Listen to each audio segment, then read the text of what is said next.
গুণ উৎসবের শেষ দিন শুক্রবার শিলচর দেশভক্ত তরুণরাম ফুকর উচ্চতর মাধ্যমিক বিদ্যালয় পরিদর্শন করলেন পুলিশ সুপার নোংলাল মাহাত্তা এবং হাইলাকান্দি এসএস কলেজের অ্যাসিস্ট্যান্ট প্রফেসর শহিস্তা আমরিন। তারা এদিন পড়ুয়া এবং শিক্ষক শিক্ষিকাদের সঙ্গে আলোচনা করে বিভিন্ন বিষয় খতিয়ে দেখেন। আজি তৃতীয় পৰ্যায়ৰ যি গুণোৎসৱ আছে তাৰ মই ইয়াত এজন এক্সটাৰ্নেল এভেলুৱেটৰ হিচাপে মই ইয়াত আহিছোঁ।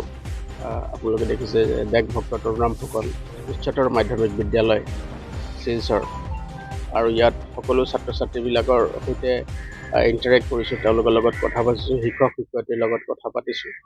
আৰু এটা অনন্য প্ৰয়াস অসমত শিক্ষাৰ মানদণ্ড উন্নত ক্ষেত্ৰত, গুণগত মানদণ্ড উন্নয়নৰ ক্ষেত্ৰত এটা অনন্য প্ৰকাশ অসমৰ শিক্ষা বিভাগ তথা অসমৰ মাননীয় মুখ্যমন্ত্ৰী ডাঙৰীয়াৰ এই যি পদক্ষেপ, এটা ঐতিহাসিক পদক্ষেপ, যিটোৱে আমাৰ ছাত্ৰ ছাত্ৰীসকলক তেওঁলোকৰ ভিতৰত নিহিত হৈ থকা যিখিনি গুণ বা তেওঁলোকক যিটো ডৰমেণ্ট ফেকাল্টিছ আছে সেইখিনিক বাহিৰলৈ উলিয়াই নিয়াৰ ক্ষেত্ৰত আমাক বহু পৰিমাণে সহায়ক হৈছে।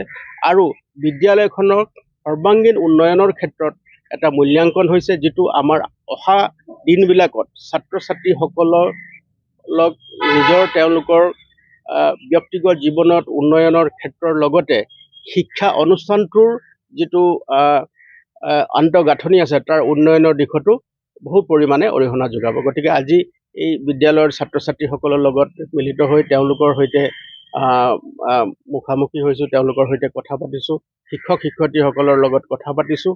আৰু ইমান এটা সুন্দৰ পৰিৱেশ, যিটো পৰিৱেশত তেওঁলোকৰ লগত আমি কথা পাতি আমি নিজেও আমাৰ ছাত্ৰ জীৱনৰ কথা আমাৰ মনত পৰে। আৰু তাৰ লগতে এই ছাত্ৰ ছাত্ৰীসকলৰ ভৱিষ্যতৰ উত্তৰোত্তৰ আমি কামনা কৰিছোঁ।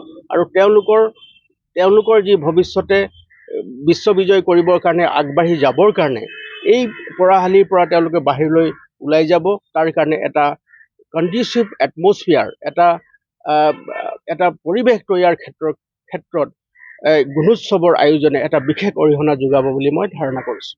ইয়াতে আহি কিনে ভাল লাগিছে।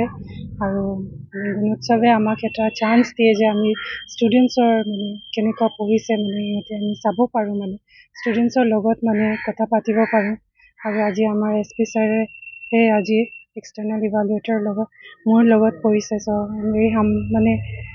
Very thankful to the government of Assam for giving us the opportunity to come here as an external evaluator. Thank you. Bureau Report, Barak Bhishon।